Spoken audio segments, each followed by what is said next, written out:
Eu preciso aprender um pouco aqui, eu preciso aprender um pouco ali, eu preciso aprender mais de Deus, porque Ele é quem cuida de mim.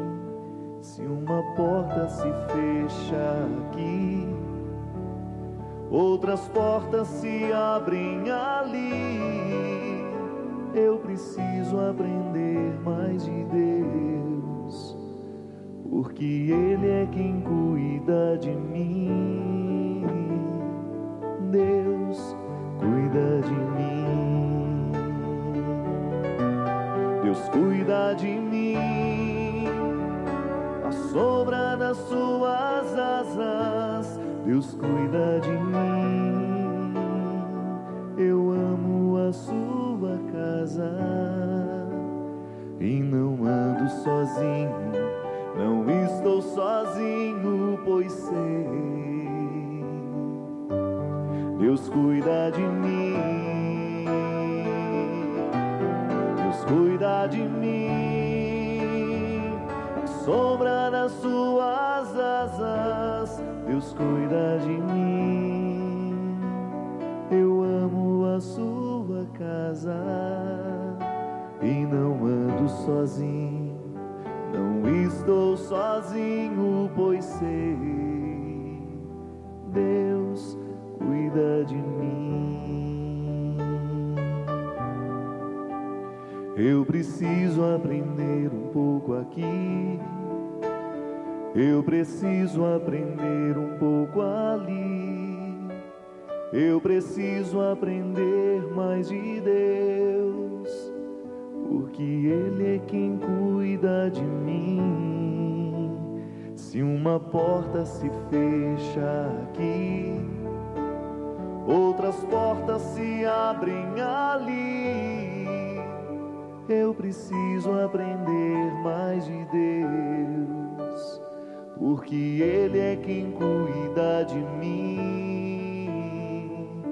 Deus cuida de mim. Deus cuida de mim. A sombra das suas asas, Deus cuida de mim. Eu amo a sua casa e não ando sozinho, não estou sozinho, pois sei, Deus cuida de mim. Oh, oh, Deus cuida de mim. A sombra das suas asas, Deus cuida de mim. Eu amo a sua casa e não ando sozinho, não estou sozinho, pois sei, Deus cuida de mim. Muito boa noite. Às vezes a vida só é suportável quando a gente traz dentro de nós a certeza de que estamos sendo cuidados. Ser cuidado é você descansar na certeza de que alguém está olhando com você aquilo que é seu. Eu sempre digo que uma religião verdadeiramente madura é aquela que nos ensina que Deus cuida daquilo que a gente cuida também, e que a experiência do cuidado humano é epifania. Assim como a sarça ardeu diante dos olhos de Moisés, isso também é manifestação divina. É sarça ardendo na nossa vida cada vez que você experimenta o olhar cuidadoso de alguém. Alguém está velando por você, alguém está cuidando com você daquilo que é seu. Seria uma alienação a gente pensar que Deus está cuidando sozinho do que é nosso. Da mesma forma como seria uma religião apenas histórica dizer que eu cuido sozinho. Não, esta parceria, estas duas vias, este lugar de encontro, ação divina e ação humana. E o específico da condição humana é cuidar. Eu gostaria que nesta noite reacendesse dentro de nós esta epifania, E que se abrisse diante dos nossos olhos essa certeza de que a experiência de ser cuidado por Deus, ela é bonita e concreta em nós, quando nós nos descobrimos cuidadores da vida. E que hoje a responsabilidade com tudo aquilo que é meu, é manifestação de Deus em mim. É manifestação do cuidado de Deus na minha história, na minha vida, na minha família, na sua história. Você descobrir que o cuidado que você tem para colocar a vida em ordem é uma manifestação de Deus na história a partir de você.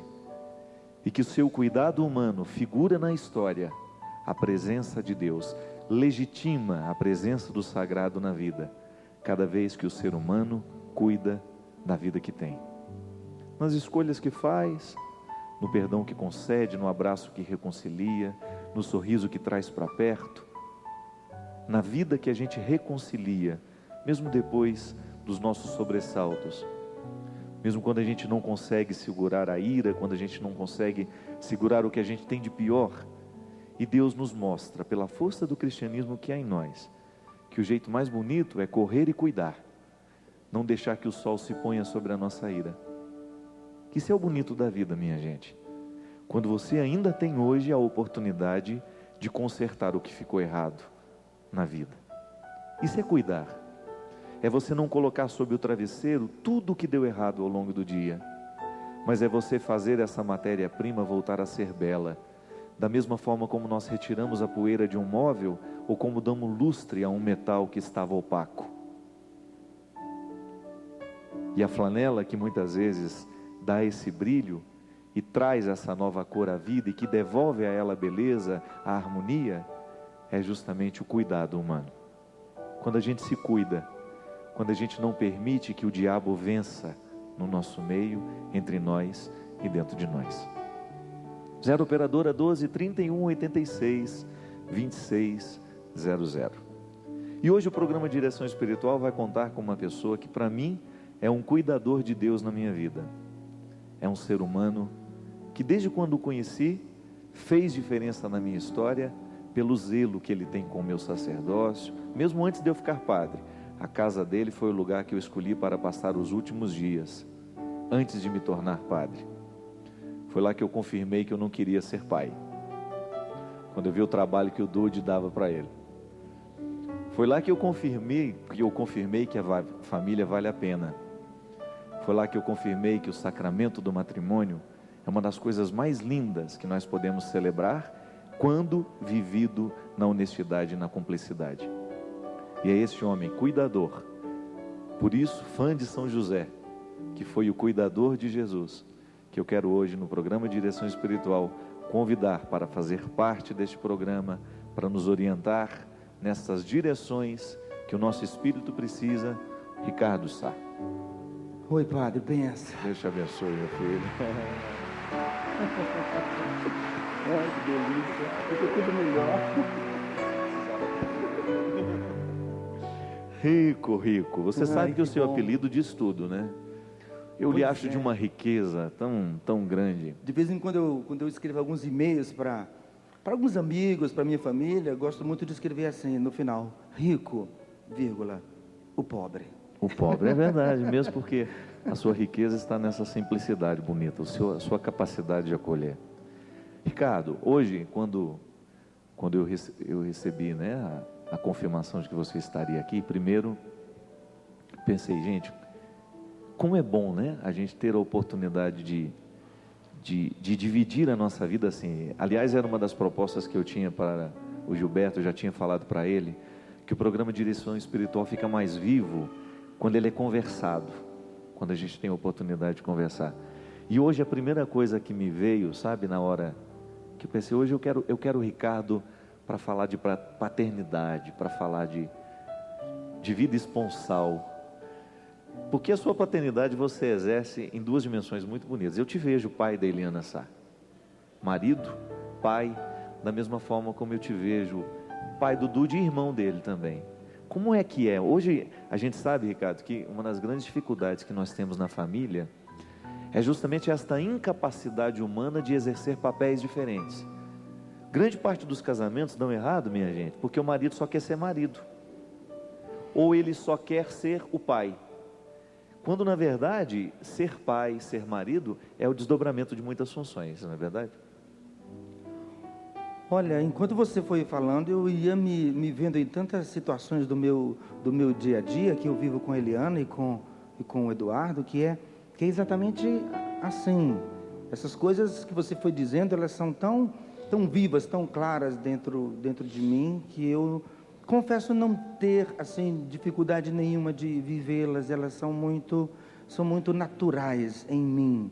Não sei por que cargas d'água, desde que eu comecei a me entender por gente, mas depois ainda, quando conheci o nosso Senhor, que o interesse pelas pessoas foi algo tão marcante na minha história. Saber que as pessoas, elas se encontram com Deus tão grande, tão forte, tão iluminado, mas elas continuam com as suas dificuldades, com as necessidades tão pequenininhas, como a necessidade de uma atenção, de um abraço, de ouvir, ou a necessidade de ter alguém por perto que confira um pouquinho de confiança. Quer dizer, vou dizer uma loucura aqui, mas é acertado. Não basta Deus, basta gente perto da gente, basta gente precisa ter gente sendo amigo, sendo irmão, sendo pai. Eu vivo uma experiência com meus irmãos de comunidade também, que é uma experiência de ser pai, ser amigo e de ser irmão. O desdobramento das funções, né? Bonito você ver isso, o desdobramento do amor, não é? Amor que transborda e que sabe é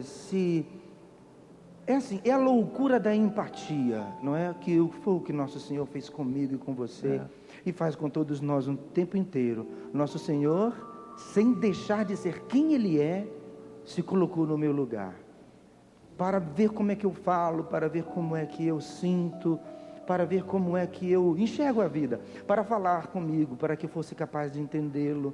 Então, esse amor que se desdobra, não é, que você falou, que transborda, é o amor de Deus em seu Filho Jesus Cristo. O máximo dessa palavra tão bonita que a gente nem usa muito, não é? Que é a empatia, que eu gosto demais e repito, aquilo que ela significa. A gente, sem deixar de ser, a gente ter a capacidade de se colocar no lugar do outro, para ver o mundo como a pessoa vê, mesmo que ela veja errado. Olhar com os olhos dela, né? Para poder falar com ela, para poder se comunicar. Desculpa se eu estou falando demais. Não. Esse tema. Uma das grandes dificuldades é justamente na comunicação em casa, né, na família, é justamente quando você percebe que o pai comunica-se com o filho, mas sem querer ver como o filho vê. É tão pronta a visão, né? É engraçado isso. Às vezes a nossa visão sobre o outro, ela é tão pronta, nós já achamos que nós já sabemos tudo sobre o que o outro está vendo, e não. Um dos grandes desafios, e nisso consiste a misericórdia, né? Você sentir com o outro, é bonito demais o conceito de misericórdia, é quando você começa a olhar para o que o outro está vendo, mas não como você está olhando, mas você tentar entrar um pouquinho no olhar do outro. Eu vejo isso muito lá na sua casa, isso é muito concreto, né? O seu esforço em olhar as coisas que o Dude vê, como o Dude vê, não do jeito que você, claro, você como pai, você tem uma visão sobre aquilo, mas a sua proximidade e a sua palavra sobre o Eduardo só vai ter eficácia se você conseguir adotar dele um jeito como ele vê as coisas. Sabe por quê, padre? Porque uma das características mais lindas do amor é a observação. O amor gasta tempo observando, e isso serve para todos nós o tempo inteirinho, não é? Eu imagino quanto tempo que Deus, no seu amor infinito por mim e por você, ficou pensando no jeito de se achegar perto de nós. Deus observou minha fraqueza, observou nossa fraqueza, observou tantas coisas boas, né? Isso, observou nossos gostos. Então, quando a gente ama, a gente se torna observador, e a gente observa as pessoas amadas, para encontrar um jeito de amar do jeito que elas se sintam amadas. Essa foi uma outra experiência muito linda que eu faço com o nosso Senhor, e que faço na minha casa e na minha comunidade. Quando eu entendi, Padre Fábio, que as pessoas não são amadas do jeito que eu as amo, elas são amadas quando eu consigo descobrir o jeito que elas se sentem amadas. Então eu não amo do jeito que eu sei amar. Eu preciso descobrir um jeito de amar o Padre Fábio, descobrindo o jeito com o qual ele se sente amado. E aí eu vou fazer uma coisa tão simples como dar um copo de água para ele, no dia que eu observei que ele estava com sede. E aí ele vai dizer: Ricardo Sá me ama. Me ama, Só porque eu te amei de um jeito que é seu, que não é o meu jeito de amar. Aí eu me aproximo do amor cristão, porque esse amor me faz morrer cada vez mais para quem eu sou, para dar a minha vida para o outro. Por isso é que o amor entre marido e mulher é um amor profundamente cristão, porque a gente vai aprendendo dia após dia a amar o outro como o outro se sente amado. E isso é morte. Por isso que é tão bom lembrar do Padre Léo agora, quando ele, assim, com muita força dizia que ser cristão é uma coisa muito difícil, porque é morte contínua. A gente vai morrendo para um dia, quem sabe, a gente conseguir dar-se tanto ao outro que a gente acabe por dar a vida, porque aprendeu a amar do jeito que o outro se sente amado. Você está falando aí, eu estou me recordando que hoje eu fiz questão de trazer aqui para o programa, bem um pouco nessa perspectiva do que o Ricardo está falando, né? As pessoas procuram nos amar de acordo, de um jeito que ela acha que eu vou me sentir amado. Isso é muito bonito, isso é muito profundo, né? Aliás, vale a pena a gente conversar muito sobre isso. Amar o outro de um jeito que a gente sabe que ele realmente vai se sentir amado. Porque às vezes a gente busca o jeito errado e o outro nunca vai se sentir amado por nós por isso. Exato. Porque a gente ama só com o nosso jeito. Você não descobre, você não investiga o jeito do outro ser, né? Ricardo, eu ganhei um presente hoje. Chegou pelo correio. Estava lá na Mitra, lá em Taubaté. Eu passei lá hoje, ontem na verdade. E na verdade eu só abri hoje. Vou chegar até pertinho. Eu não tenho muita curiosidade de abrir pacote não, sabe? Às vezes os pacotes chegam lá em casa uma semana, 2, é engraçado, eu adquiri isso, eu não tenho pressa de abrir os presentes não. E hoje, na hora que eu abri, Padre, à procura de algo especial para presenteá-lo, decidi dar-lhe palavras. Olha que sensibilidade. Poxa. E ela começa com, na verdade, dá uma mostrada aqui por gentileza. Já está mostrando. Está mostrando? Eu estou lento, né? Ela fez uma... Como é que chama isso? Umas colagens, né? Um material muito bonito. Ela colocou fotografias de pessoas que são importantes para mim, recheando de poemas de autores que eu gosto. Uma sensibilidade, fotos minhas, pedaços de tecidos. O tempo que ela gastou. Não, isso que eu pensei. Chamando. O tempo que ela dedicou. Tem escritores assim que eu não sei como ela descobriu que eu gosto. Por isso é que amar gasta tempo observando. Isso que eu queria falar. Quanto tempo muitas vezes uma pessoa leva para construir um gesto? Não é verdade? Às vezes a pessoa leva um tempo observando, amando à distância, querendo bem, até o momento que ela sente o desejo de materializar isso.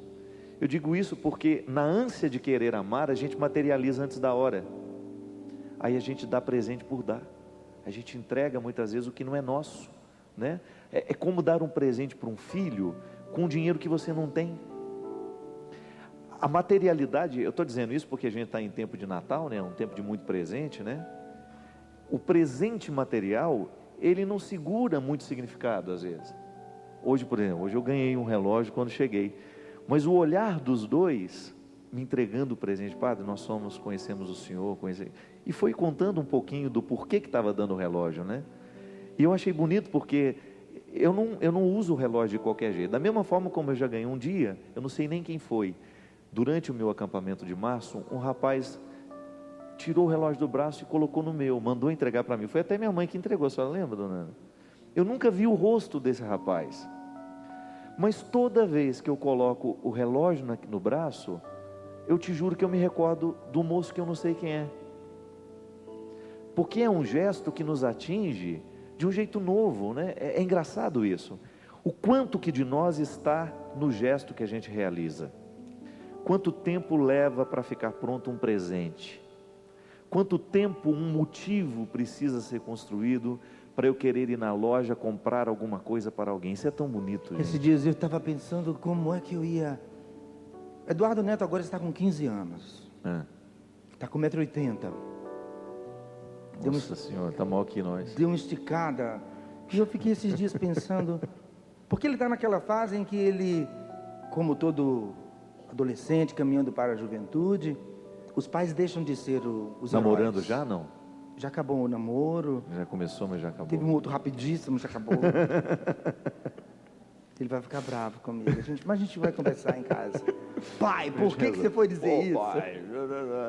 Mas eu fiquei pensando, estava pensando esses dias, como é que eu vou me tornar inesquecível para meu filho? É verdade. O que eu vou fazer, né? Uma das coisas que eu decidi foi nunca conversar com ele sem tê-lo aqui nos meus olhos. Para ele às vezes é difícil. E nós já choramos juntos muitas vezes, o Du e eu, porque eu digo, Du, olha para mim. E ele é mais sensível que o pai dele, tudo indica. Olha para mim, às vezes com lágrimas grossas, assim, caindo dos olhos, e um esforço tremendo. Ele olha para mim, a gente continua conversando. Esses dias eu precisaria castigar o Eduardo, porque ele aprontou pra caramba, está dentro do limite dos 15 anos. E nós precisamos ter uma conversa muito difícil. Eu disse, filho, estou com raiva. Me dá vontade até de castigar você. Te dá um castigo. Mas sabe por que eu não vou te castigar? Porque que adianta eu te fazer sofrer? Nós vamos juntos viver todas as consequências do que você fez. Nós vamos precisar conversar sobre tudo isso até o fim.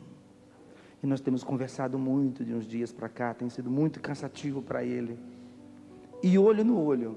E o bonito é que você se impõe um castigo também nisso, né? Aquela disciplina de você. Agora eu tenho que conversar com o meu filho. É claro, porque eu tenho que... Não é só bater e dizer, o Du tem né? que entender que ele tem alguém do lado dele, com quem ele pode contar, com firmeza e com amor. Eu disse para ele, filho, eu não vou acertar sempre. Eu vou te pedir, e vou precisar te pedir perdão muitas vezes, e talvez eu nem saiba como te pedir perdão. Mas a nossa conversa é assim. Mas para dizer que a gente precisa encontrar um jeito de nos tornarmos inesquecíveis para as pessoas, assim, desse jeito. Quem mandou foi a Ângela. Tempo, Ângela Cristina de observando. Matos. Ela é evangélica, comunidade cristã Deus Presente. Achei bonito ela não escrever aqui. Hoje sou uma pessoa melhor por causa de suas palavras, Padre Fábio. Hoje sinto melhor e administro melhor o que sinto.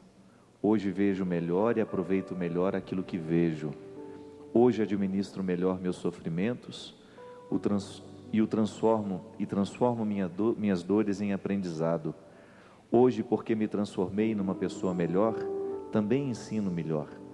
Obrigado por ser uma bênção na minha vida. Que Deus o abençoe grandemente. Não era isso que eu queria ler, não. Tem um momento que ela fala. Tem um momento que ela fala em que ela se admira ter encontrado nisso tudo um motivo para mandar isso para um padre, né? O fato dela ser evangélica. Enquanto você lia aí, eu ficava pensando aqui, quantas coisas iam mudar dentro de nossas casas se nós resolvêssemos a partir de hoje parar de falar e começássemos a observar uns aos outros. Observar o jeito de comer, de sentar na mesa, a comida que gosta. A gente não erraria nos presentes.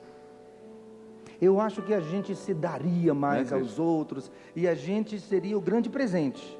Porque a gente está todo mundo sofrendo de solidão, Padre Fábio. Muita solidão, muito. O grande presente tem que ser a nossa presença. Então, não, é até mais do que a gente acertaria no presente.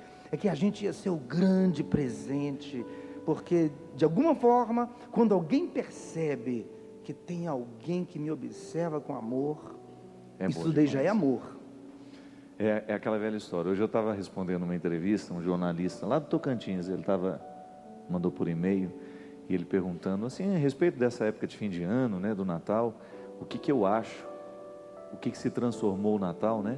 E eu disse que é um dos grandes desafios nosso, é a materialização da religiosidade. Nós temos uma necessidade de materializar o que é espiritual, né? E no momento em que a gente tenta materializar o espiritual, a gente pode até conseguir, como o caso aqui, mas a gente corre o risco de trair o que é espiritual no momento em que a gente materializa, né?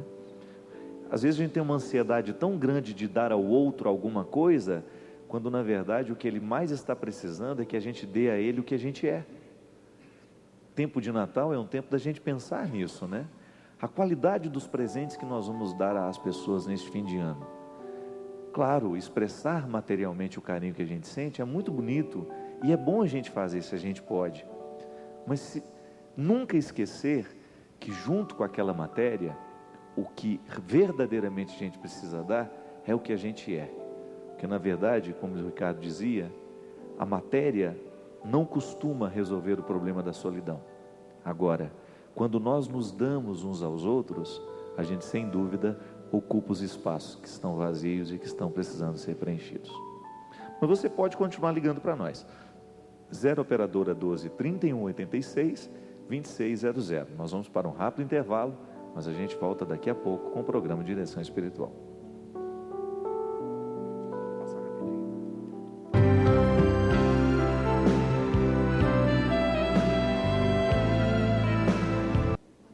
Estamos de volta com o programa Direção Espiritual. Obrigado você que está ligando, participando conosco. 0 operadora 12 31 86 2600. Entre em contato com a gente, manifeste, faz um sinal de fogo aí, fumaça, claro, não dentro de casa, né? Senão você põe fogo em tudo. No sábado nós estaremos então aqui, dia 6, no Osana Brasil. Estarei no sábado, pregação de manhã, depois nós temos um show às 18 horas. No domingo eu estarei em São Paulo, gente, um evento Mundo Jovem Fashion Show, participação no encerramento do desfile de lançamento da nova... Na verdade é um desfile que vai ter lá de alguns... Coisa parece banal, né? Mas não é não. Precisa explicar o que é, ué. Camiseta Mundo Jovem, é uma campanha que vai ter, artistas da Globo vão fazer para ganhar fundos para a Feira da Natividade. Então vai ter todo um elenco da Globo lá no Vale do Anhangabaú, em São Paulo. E eles me convidaram para fazer o encerramento às 18 horas lá cantando, lá no Vale do Anhangabaú. Camiseta Mundo Jovem. Todos os artistas vão usar essa camiseta lá no dia para poder promover então esse evento beneficente para a Feira da Natividade. No dia 12, sexta-feira, eu estarei em Divinópolis, Minas Gerais. Você viu, tem até uma manifestação ao vivo aqui. Lá na ABB, a partir das 20 horas e 30 minutos, então na sexta-feira. No sábado, eu estarei em Muriaé, com os meus amigos aí, Varela, na Capelania Hospitalar. Vai ser o show a partir das 20 horas e 30 minutos. Luciano Varela, um grande amigo, estará nos esperando lá. Domingo, em Belo Horizonte, dia 14 de dezembro, um grande show de lançamento do CD Vida, lá no Chevrolet Hall, às 19 horas e 30 minutos. E depois, na segunda-feira, dia 22 de dezembro, eu estarei em Brasília, um show de Natal, no Centro de Convenções Ulisses Guimarães, lá no Eixo Monumental, às 20 horas e 30 minutos. Ricardo, Oi, eu estou me deliciando aqui com é lindo demais, né? Outro dia eu recebi também um muito parecido, um trabalho muito artesanal também, foi da Márcia, lá de Uberaba, trabalho lindo também. A Lúcia Cascardo também, de vez em quando, gosta de mandar uns trabalhos assim bonitos. Temos aprendido a voar como os pássaros, a nadar como os peixes, mas ainda não aprendemos a sensível arte de viver como irmãos. Nossa, que lindo. Quem escreveu isso? Martin Luther King. Só podia ser.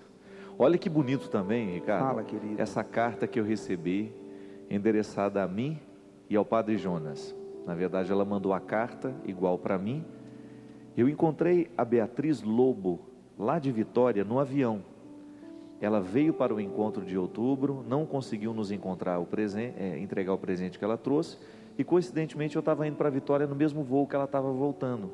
Ela falou: padre, que providência. Eu estava lá com 2 garrafas de vinho para entregar, uma para o senhor e outra para o Monsenhor Jonas, e não consegui. E só hoje que eu voltei, depois de tanto tempo, né, que eu fiquei muito tempo fora, só hoje que eu abri os pacotes. Vou trazer o do Padre Jonas este fim de semana. Ela escreveu assim: dizem que o vinho, quanto mais velho, melhor. Mas não é bem assim. O vinho só envelhece bem quando é muito bom.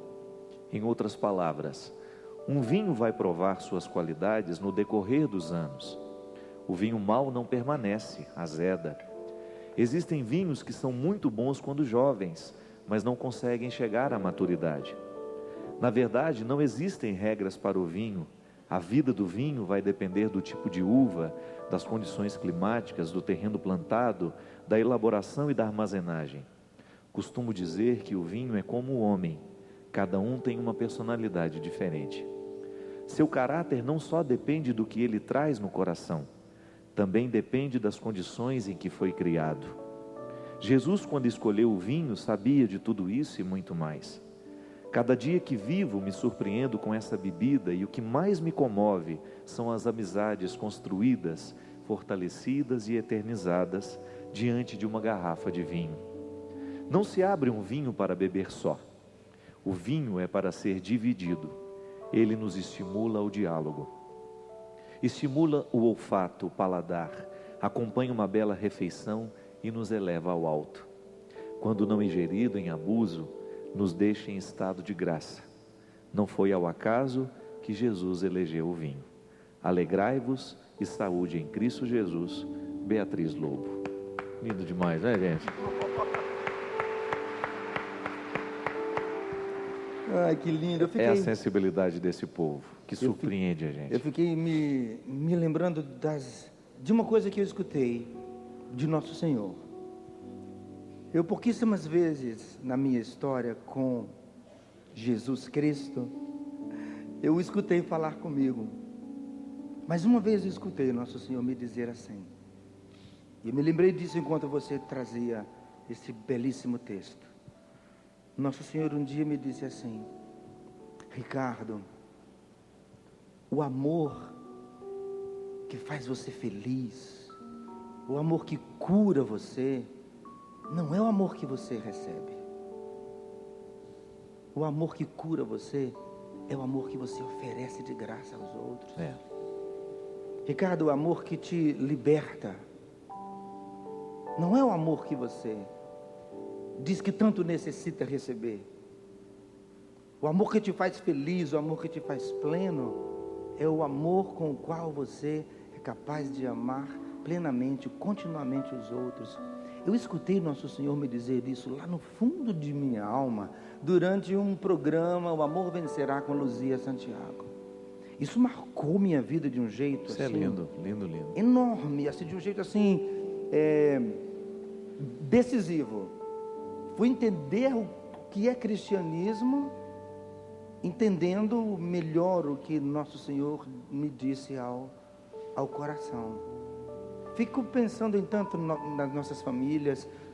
Você começou o programa lembrando da Eliana e do Dude, e eu penso em cada família, de cada um de nós, você que nos acompanha, nós todos que estamos aqui. Meu Deus, quanta dor, quanta solidão dentro de casa, e quanta falta desta experiência do amor que faz a gente ser curado, liberto, à medida que a gente ama. Então, amemos para que sejamos curados. Quanto mais, quanta capacidade de amor escondida, com medo, escondida atrás de uma falsa necessidade de amor. A nossa grande carência de amor, ela é inteiramente suprida à medida em que a gente ama. Porque essa espécie de amor que a gente tem é o amor de Deus. Quanto mais ele se dá, mais ele está. Então, puxa vida, está aí a receita para a cura de todas as nossas dores e doenças do corpo, da alma. E para os carentes de plantão, né? E para os carentes Aquele de que plantão. fica querendo, ninguém gosta de mim, ninguém me ama. Para com isso, vai amar, né? Em vez de ficar reclamando, né? Exatamente. Quanto mais a gente ama, mais a gente cura o coração da gente. Isso é lindo. E quanto mais a gente ama, mais simpático a gente vai ficando para conquistar outros amigos, outras pessoas que estejam do nosso lado. Achei tão bonitinho esse e-mail aqui, Ricardo. Padre Fábio, boa noite com as bênçãos divinas. Chamo-me Aristeia, tenho 93 anos, moro em Assis, São Paulo, nutro profunda alimentação pelo seu trabalho, o qual acompanho como posso, e um desejo que sai impossível porque problemas de saúde e da idade dificultam minha locomoção, de ir conhecê-lo pessoalmente. Primeiro quero agradecer o generoso abraço que você me enviou quando respondeu um e-mail que minha filha Helena lhe enviou e que ela lhe falou: sem mim sem o meu desejo, sobre mim e sobre o meu desejo de conhecê-lo. Em segundo lugar, peço-lhe o favor de me esclarecer 2 passagens bíblicas acerca das quais tenho dúvidas. Olha que belezinha, aos 93 anos com dúvidas. Isso não é lindo, gente? Que coisa linda, a dúvida tem que nos mover mesmo até o final da vida. Eu digo isso, as pessoas mais interessantes são as que duvidam até o fim, porque a fé, ela é justamente a experiência de driblar a dúvida. Se você tivesse certeza, não haveria necessidade de fé. Então, dúvidas fazem parte do contexto da fé. Estou curioso, vai logo aí. Vamos lá? Isso. Está curioso? Padre Fábio, são 2 passagens evangélicas. Sou leitor assíduo da Bíblia. E a primeira pergunta que faço: Jesus realmente teve irmãos? Se ele não os teve, quem são as pessoas às quais as Escrituras se reportam como sendo seus irmãos? A segunda é: o apóstolo Paulo de fato caiu do cavalo? Ou apenas trata-se de uma expressão em sentido figurado? Obrigado por tudo quanto minha família e eu já aprendemos com suas palestras e pelo muito que certamente ainda aprenderemos. Com meu abraço e meu carinho, antecipo-lhe agradecimentos pela resposta, Aristeia. Até o jeito de falar é elegante, né? Você viu? Ô, dona Aristeia, muito obrigado mesmo. Que satisfação, me sinto até, né, lisonjeado em ter a participação aqui. Vamos primeiro à pergunta, né? Quando a senhora pergunta se Jesus teve irmãos, se não teve, quem são aquelas pessoas que estavam ali? Isso é uma questão de linguagem. Lá na faculdade a gente aprendeu, dona Aristeia, que essa língua em que foi escrito o texto sagrado, ela é muito rica em verbos, mas é muito pobre em substantivo. Então, por isso que a palavra irmão, ela englobava tudo, englobava primos, parentes mais próximos. Então, o termo irmão na Bíblia não significa que seja um parentesco direto de sangue. Não, pode ser apenas um parente próximo de Jesus. Esta é a explicação que os exegetas dão. Então, a língua é pobre em substantivo e muito rica em verbo. Então, não havendo um substantivo para poder dizer muitas coisas, né, ou muito especificados, um para dizer tudo. Irmão é aquele que quer dizer primo, parente próximo, todos usados dentro do mesmo contexto. Quanto à queda do cavalo de São Paulo, a senhora tem razão em dizer, em trazer isso para a questão do sentido figurado. Porque para nós não é importante saber se Paulo caiu ou não do cavalo. Para nós importa o que sugere a cena. Foi justamente um momento em que tudo que ele cria, tudo aquilo que era a postura de vida, né, de Paulo, veio por terra. E a expressão dele cair do cavalo ou não, não importa. Tanto a senhora pode acreditar que foi uma queda concreta, foi uma queda real, como a senhora pode trabalhar a partir da hipótese de que isso é apenas para figurar um sentido maior. Na verdade, a Sagrada Escritura, ela precisa o tempo todo passar pela experiência de não ser compreendida ao pé da letra. Ela sugere, ela está sugerindo um contexto de mudança, aqui neste caso, na experiência de Paulo. Eu queria aproveitar para dar uma dica, posso? Claro, claro. Uma vez, meditando sobre esta palavra, eu achei bom perguntar para nosso Senhor sobre o significado desta palavra. E a dica justamente é essa. Quando você tiver dúvidas sobre a palavra de Deus, experimente rezar com ela e perguntar ao Espírito Santo, grande amigo de nossas almas, para nos esclarecer sobre aquilo que a gente está buscando encontrar na palavra de Deus. Porque eu me lembrei que quando eu fui rezar sobre esta famosa queda de São Paulo do cavalo, rezando, me reportando a Deus e procurando entender, o Espírito Santo me falou lá no coração que não basta cair do cavalo, que não era o mais importante cair do cavalo. Aí eu corri na palavra de Deus ali para ver um pouquinho o que aconteceu com Paulo depois. Porque muitos de nós corremos o risco de pensar que Bastou cair do cavalo e ali estava tudo resolvido. Não, Paulo perdeu visão. Paulo precisou passar um bom tempo para poder dar e para poder ter possibilidades de não somente se recuperando, mas de dar uma resposta àquilo que tinha acontecido. Paulo precisou, na sua arrogância, deixar-se conduzir por um Ananias. Então eu entendi que não basta cair do cavalo. E quantos de nós ficamos na queda do cavalo, imaginando que ali já aconteceu tudo que tinha a acontecer com a gente ou com as outras pessoas. Mas a dica, na verdade, é essa. Sobre essas dúvidas da palavra de Deus, experimentemos transformar em oração. É preciso rezar com a palavra de Deus. Importantíssimo buscar que nós continuemos a nos perguntar sobre a palavra de Deus, mas rezar com ela. Quando a gente tem dúvida, seremos muito surpreendidos pela força viva que de fato a palavra de Deus é. E justamente, e o caráter figurado, né, das passagens, é ele que segura justamente a experiência mística. A experiência mística não sobrevive de discursos racionais. Pode observar, o discurso racional é apenas uma ponte para a experiência mística.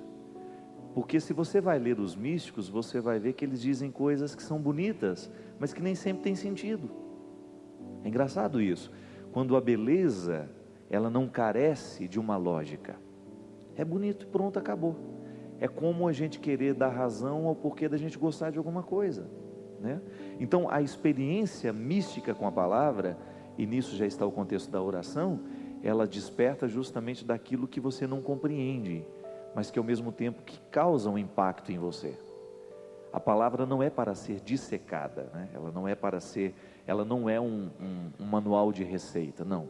A palavra é viva, e por isso que ela sobrevive no tempo, pela carga mística que está condensada nas histórias que estão ali. Sempre digo, é o que sugere, é aquilo que se desdobra, é o que vem depois do texto, são as reticências, né? Não para na palavra, mas ela sugere uma postura. Ricardo, que história é essa agora de cantar em inglês? Não tenho culpa, começo a dizer isso. Não foi também ideia minha, e é uma coisa que me dá assim, um conforto enorme. Poderia ter sido ideia minha, mas não foi ideia minha, não. Foi uma proposta da Canção Nova. Eu tenho, desde alguns anos, tido a oportunidade de participar de alguns encontros que reúnem novas comunidades do mundo inteiro, através da Catholic Fraternity, que é uma associação ligada ao Pontifício Conselho para os Leigos, que reúne as novas comunidades do mundo inteiro. Esta associação ela é dirigida por um italiano muito querido, chamado Matteo Calesi, e o Matteo andou me convidando nos últimos anos para participar dessas conferências, dessas comunidades, e foi desafiando o meu italiano, e foi desafiando o inglês. Aliás, você e Ziza, né, vocês têm um empenho muito grande, né, em fazer esse estágio. Eu acho isso muito interessante. Tanto a Ziza quanto o Ricardo, eu testemunho isso, né? O empenho, a dedicação que vocês têm em estudar em outras línguas, para que vocês tenham um instrumental a mais de evangelização. E é muito bacana a gente ver que foi tudo muito natural, uma coisa que correu muito tranquilo. Todos esses encontros vieram, esses últimos anos eu tenho estado bastante fora do Brasil participando desses encontros, e é preciso então estar servindo nesses encontros com material, com músicas, não é, em italiano, quando eu gravei o Mio Tutto no ano passado, e o Above All Things agora em Como inglês. É que fala esse nome ali todo? Above All Things. Above All Things. É, mas não precisa fazer essa cara, padre. Pode falar normalmente. Quase que tem que chupar uma pastilha para falar. Fala normal, padre. Fala normal, assim. Above All Things.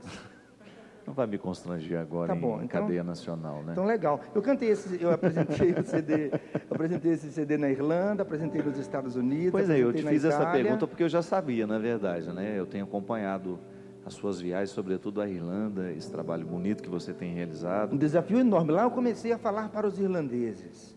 Lá eu comecei a arriscar, assim, escrever, preparar a pregação, depois deixar o papel um pouquinho de lado, deixar o coração falar um pouquinho mais, como nós nos acostumamos a fazer. E tem sido uma experiência muito linda. Eu a assumo com muita humildade, porque tremo. Também sei que nunca estou nesses lugares sozinho, porque é a nossa canção, no mínimo é o nosso país. Então a gente precisa representar de uma maneira assim, tem que ser bonito, tem que ser bem feito. Então tem um trabalho enorme de toda uma equipe para esse esmero. Então ele é, vamos dizer assim, Padre Fábio, um levar muito a sério o que Nosso Senhor nos diz quando nos convida para ir a todo mundo e pregar o Evangelho a todas as criaturas. Quando me fizeram o convite para gravar em italiano e em inglês, eu me revi, conversei com minha mulher, conversei com Nosso Senhor e não encontrava razões nenhuma para dizer não. Então foi um disco produzido com muito cuidado. Ele teve muito tempo de produção, foram uns 10 meses de produção. Trabalho das letras e das versões.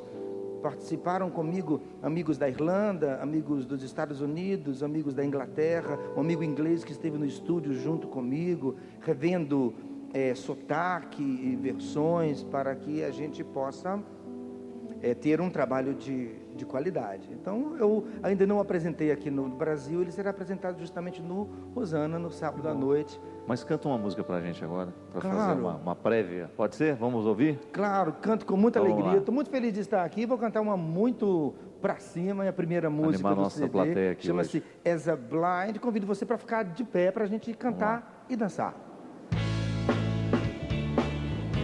Segura na palma da mão.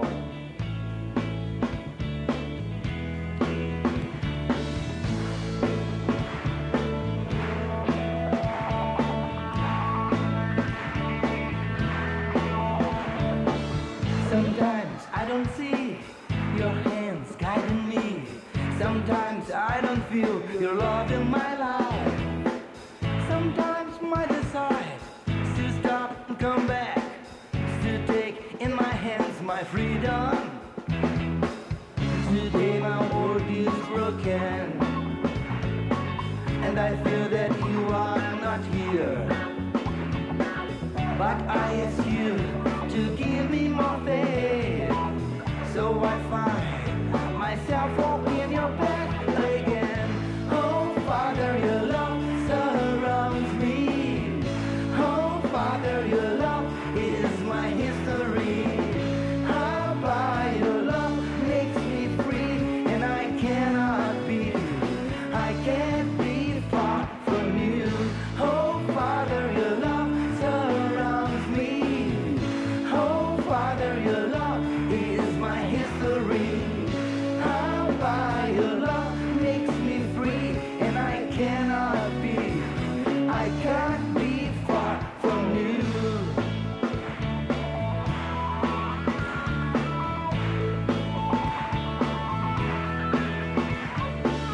Sometimes I don't see your hands guiding me. Sometimes I don't feel your love in my life. Sometimes my desire is to stop and come back, is to take in my hands my freedom. Today my world is broken, and I feel that you are not here. But I ask you to give me more faith, so I find myself walking your path again. Oh Father, your love surrounds me. Oh Father, your love is my history. How by your love makes me free, and I can't be far from you. Oh Father, your love surrounds me.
que delícia. Que lindo.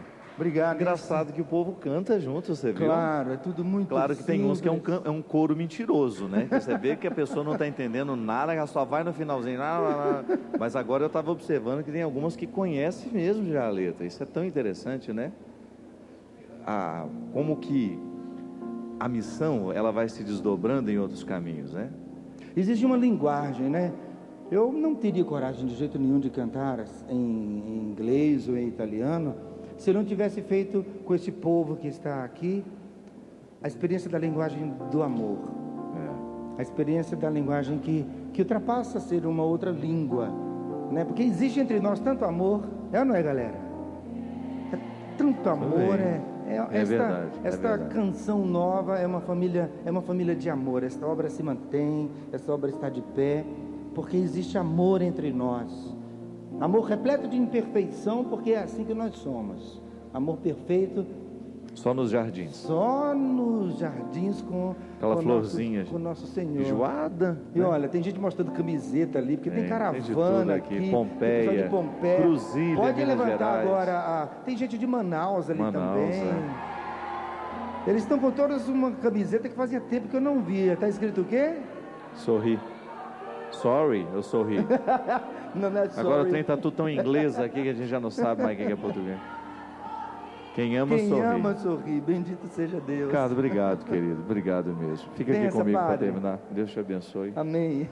Hoje, a gente gostaria de terminar o programa se recordando um pouquinho do que a gente falava aqui no início. Que o amor só pode sobreviver à medida em que nós cuidamos dos motivos. Não é só um gesto que nasce do nada, não.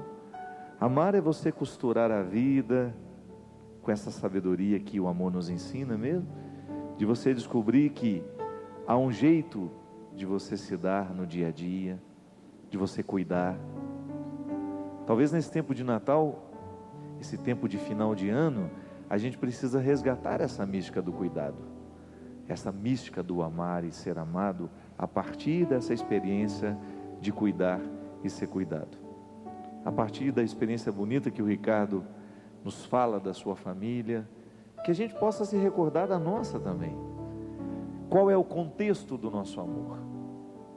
O contexto primeiro do seu amor é Eliana e Dude, né? Sem Esse dúvida. são os primeiros motivos do seu amor. São eles que retiram isso que você tem de melhor. Às vezes tira o que a gente tem de pior também, não tem outro jeito. Mas esses motivos humanos, minha gente, olhe para os motivos humanos que você tem do seu lado. Não fique esperando razões sobrenaturais para você amar, não. Estamos vendo lá essa tragédia em Santa Catarina, a solidariedade nascendo naturalmente do nosso coração. Bonito você descobrir que o povo catarinense, ele só vai dar conta de superar essa tragédia à medida em que ele voltar a desejar cultivar o jardim. Eu morei naquela terra e eu sei o quanto que o povo é trabalhador e ama o trabalho. Eu sei o quanto aquele povo ama a sua casa e gosta de ter a casa limpa e gosta de ter a casa bem arrumada. Faz parte da cultura daquele canto do país. E de vez em quando esse dilúvio cai sobre nós e encharca os nossos motivos de alegria, né? de tristeza, aquilo que antes nos causava alegria, agora está encharcado de enxurrada e de lama. Nós precisamos fazer agora a limpeza. Uma das cenas, Ricardo, que mais me chamou a atenção ao longo dessa semana era escutar aquelas mulheres donas de casa diante de tanta lama e os repórteres fazendo a pergunta mais idiota: e agora? O que vai fazer? E elas dizendo: agora é limpar e recomeçar. O motivo do amor não se perdeu, a chuva não levou, pode até levar os móveis, mas não leva o motivo que faz aquelas pessoas quererem viver. O amor dá sentido a tudo, não é? Segura, costura. O amor dá sentido a tudo.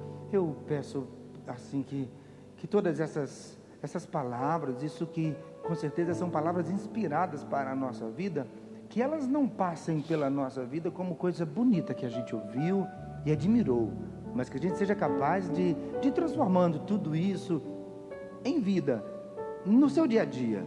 Se a partir daquilo que você ouviu no programa de hoje, você precisa parar um pouquinho. Não tenha medo de parar.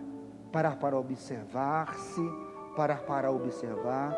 Se o programa de hoje fez com que você refletisse sobre o seu modo de falar, de se comportar, de dar ou não bom dia àqueles com quem você vive, pare. Pare para começar do jeito certo. Se o programa de hoje lhe encontra numa grande tribulação, num grande problema, você já entendeu que se você colocar aí amor, tudo vai ganhar um enorme sentido.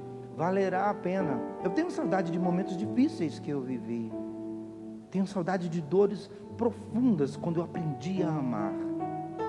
E eu vi que tudo poderia ser assim, completamente eterno naquele momento. Parecia que podia morrer naquelas horas, Padre, por ter feito a experiência do amor. Então, por favor, vamos deixar que as palavras, as inspirações do programa de hoje façam a mais linda viagem, que é a viagem da nossa cuca até o nosso coração e depois nas nossas mãos, que gerando atitudes novas. Padre, nos abençoe, por favor, para que a gente faça isso, porque... Tão lindo pensar que as últimas palavras de Jesus nessa terra foram: tudo está consumado. Cada vez que a gente ama, tudo está consumado. A gente pode morrer logo depois, que aquele amor nos resgata. Aquele amor é a causa da nossa salvação. É lindo, gente.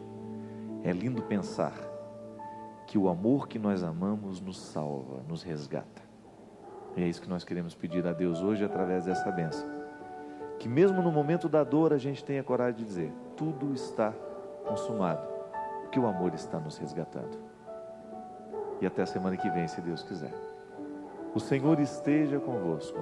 Ele está no meio de nós. Derrame sobre todos nós a bênção do Deus Todo-Poderoso, Pai, Filho e Espírito Santo. Amém. Amém. Eu preciso aprender um pouco aqui. Eu preciso aprender um pouco ali. Eu preciso aprender mais de Deus, porque Ele é quem cuida de mim. Se uma porta se fecha aqui, outras portas se abrem ali.